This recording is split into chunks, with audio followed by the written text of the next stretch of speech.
After a warm-up of light cardio, we are going to start with the goblet squat. Start by holding a dumbbell or kettlebell with both hands against the chest and feet slightly wider than shoulder width. Once in position, begin pushing the butt back and lowering your body until your thighs are parallel with the floor, with your elbows against the inside of your thighs. It is very important when doing this that your knees never travel in front of your toes. Do this by pushing your butt back and keep most of your weight on your heels instead of bending your knees to start the movement. Ensure your head is facing straight ahead. Keep your chest out with a natural arch in your lower back.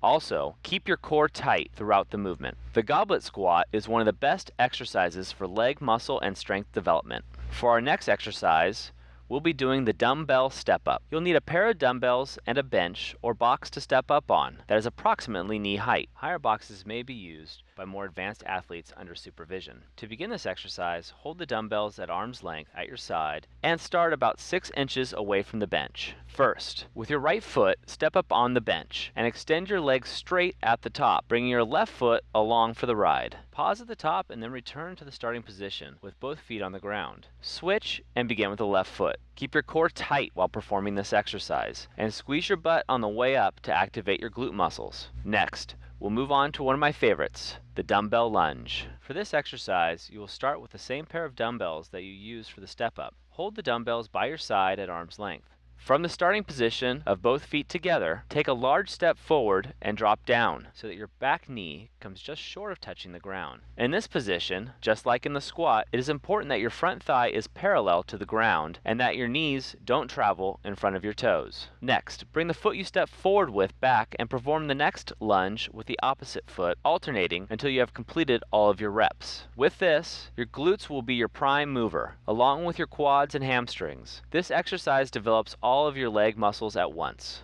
We've hit the major leg muscles. Let's do the all-important core work. To start, we will do crunches on a Swiss ball. Start with a Swiss ball so that your butt, low back, and shoulders are in contact with the ball, and your knees are bent at a 90-degree angle. Place your hands in contact with your ears to avoid the tendency of pulling on your neck when performing the crunch.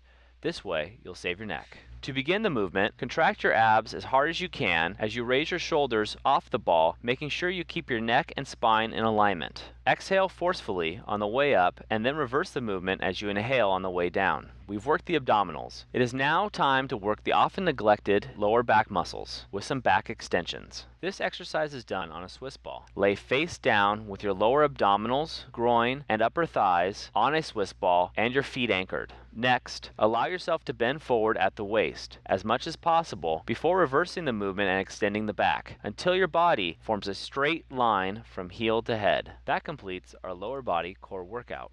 All the exercises today are big multi-joint exercises that recruit the most muscles. This will give us the greatest strength and definition.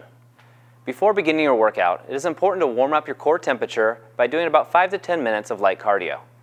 Then, once you start your exercise, begin by performing a lighter warm-up set before moving on to your 3 to 4 working sets of about 6 to 12 repetitions. Your rep range will vary depending on your goal. For example, staying in the lower rep range of about 6 to 8 repetitions will help increase strength, while moving on to 8 to 12 repetitions will help increase size and definition. Complete the workouts once or twice a week for a total of 2 to 4 workouts, making sure to rest 48 hours between working out the same muscle groups. After you've finished all your sets and repetitions, it's important to cool down and stretch the muscles you just worked. You want to increase the weight as soon as you complete the desired number of sets and reps in a given exercise. Small improvements made consistently are far better than large improvements that are met by a plateau. For bodyweight exercises like the chin-up, push-up, or hanging knee raise, you can also increase the intensity by doing more repetitions or reducing the amount of rest you have between sets. Also, feel free to change up the exercises every month or so in order to increase motivation and continue getting gains. We hope you enjoyed our workouts today. As always, consult a physician before starting any exercise program.